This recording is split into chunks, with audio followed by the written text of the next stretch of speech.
باندی سے کہا یہ آگ تیرے سامنے ہے جلتا ہوا تیل، موسیٰ کے رب کو مانیں گی تو پہلے تیری بچیوں کو جلاؤں گا پھر تجھے جلاؤں گا، اور اگر مجھے رب مانیں گی تو تیرے گھر کو سونے چاندی سے بنا دوں گا، تیرے گھر کو سونے چاندی سے بھر دوں گا۔ اللہ کا پا لینا یہ میری آپ سب کی معراج ہے، اور اللہ کو کھو دینا میرے آپ سب کے لیے ہلاکت اور تباہی ہے۔ سنو سنو اس نے کیا کہا۔ اللہ نے اپنی محبت کو ماں سے تشبیہ دی ہے، باپ سے نہیں دی، اور چھوٹا بچہ زیادہ ممتا کو لیتا ہے۔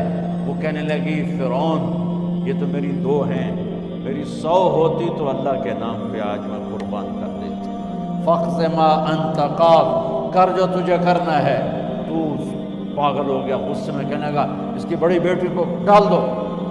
تو انہوں نے اس کو یوں ٹانگوں سے پکڑا اور وہ چیختی چلاتی ہوئی تھی۔ ماں کا ایک بول اس کی جان بچا سکتا تھا، اور پھر گھر جا کے توبہ کر لیتی۔ وہ کہتی یا اللہ مجھے معاف کر دے، میں نے کلمہ کفر کہا۔ اس کو ٹانگوں سے پکڑا ہوا ہے، اس کے ہاتھ نیچے جھول رہے ہیں، اور وہ اماں بھی کہہ رہی کہ مجھے بچا لو۔ ماں نے اپنی آنکھوں سے بچی کو تیل میں یوں ڈوبتے دیکھا، اور پھر وہ ابھری جیسے مچھلی تلنے کے لیے، جیسے مچھلی تلی جاتی تو باہر آ جاتی، اوپر آ جاتی، تو وہ ایسے بلبلے اٹھ رہے تھے۔ وہ ایک ہی لمحے میں اس کی تو جان گئی، ایک آنسو کا قطرہ اس نے نہیں نکلنے دیا اپنی آنکھوں سے، اور اپنے دل کو جب مضبوط کیا تو میرے رب کی غیرت، میرے رب کی رحمت محبت حرکت میں آئی۔ اللہ نے ماں کی آنکھوں سے پردہ ہٹا دیا، اور ماں نے اپنی بیٹی کی روح کو نکلتے دیکھا، اور وہ کہہ رہی ہے اصبری یا ام فإن لک من الأجر کذا وکذا۔ ماں جی ڈرنا نہیں، صبر کرو، جنت تیار ہے، جنت تیار ہے، خوش رہو۔ معصوم بچی کو تو پتہ بھی نہیں تھا کہ کیا ہونے والا ہے، اس کو پکڑ کے یوں ڈالا، اس کی تو آہ بھی نہ نکلی، اور وہ مچھلی کی طرح تلی گئی۔ اور پھر ماں کا کلیجہ پھٹا، اللہ نے پھر آنکھوں سے پردہ ہٹایا، اور انہیں اپنی بچی کی روح کو نکلتے دیکھا، اور وہ کہہ رہی اصبری یا ام فإن لک من الأجر کذا وکذا۔ ماں جی تھوڑی دیر کا صبر، جنت تیار ہے، جنت تیار ہے، جنت تیار ہے۔ اللہ کو پایا سب کچھ پایا، اللہ کو کھو دیا سب کچھ کھو دیا۔ جب اس کو پکڑ کے لے جانے لگے، اس نے فرعون کو دیکھا۔ فرعون اس کی آنکھوں میں آنکھیں نہیں ڈال سکتا، نظریں نیچے ہوں گی اس کی۔ کہنے لگی میری ایک بات مانو گے، میری ایک خواہش پوری کرو گے؟ فرعون نے پوچھا کیا؟ کہ جب میں بھی جل جاؤں تو میری اور میری بچیوں کی ہڈیوں کو اکٹھے دفن کرنا، باہر پھینک نہ دینا، دفنا دینا۔ فرعون نے کہا تمہاری یہ خواہش پوری کی جائے۔ انہوں نے کہا پیچھے ہٹ جاؤ، میں نے اللہ کو جان دینی، مجھے دھکا دینے کی ضرورت نہیں ہے، میں اپنے اللہ سے ملنے جا رہا ہوں۔ ایسے ہی بیان سننے کے لیے میرے جب چینل اللہ کو سبسکرائب مطلوب ہوتا کریں، ہے اور لیٹسٹ اپڈیٹ پانے کے لیے بیل آئیکن دبانا نہ بھولیں۔ بیان پسند جب آئے اللہ کی تو نافرمانی لائک ہوتی ہے تو موت سے نفرت ہو جاتی ہے، مرنا عذاب نظر آتا ہے۔ وہ چھلانگ مار گئی، اللہ اکبر کا نعرہ لگاتی ہوئی، ہڈیاں اتڑ گئیں، گوشت اتڑ گیا، ہڈیاں باقی رہ گئیں۔ فرعون نے کہا ایک ہی جگہ ڈال دو، سب کو دفن کر دو۔ دفن 2000 سال کے بعد، بچوں بچیوں 2000 سال کے بعد، موسیٰ علیہ السلام کے 2000 سال کے بعد جناب رسول اللہ صلی اللہ علیہ وسلم دنیا میں تشریف لائے۔ 40 سال کی عمر میں نبوت ملی، 50 سال کی عمر میں معراج ہوا، 2000 پلس 50، 2050 سال کے بعد میرے نبی کی سواری بیت المقدس جا رہی ہے، اور بیت المقدس پر جب وہ اوپر پہنچے ہیں تو مصر وہاں سے قریب ہو جاتا ہے۔ جب وہ اترنے لگے تو میرے نبی نے کہا جبریل جنت کی خوشبو آ رہی ہے،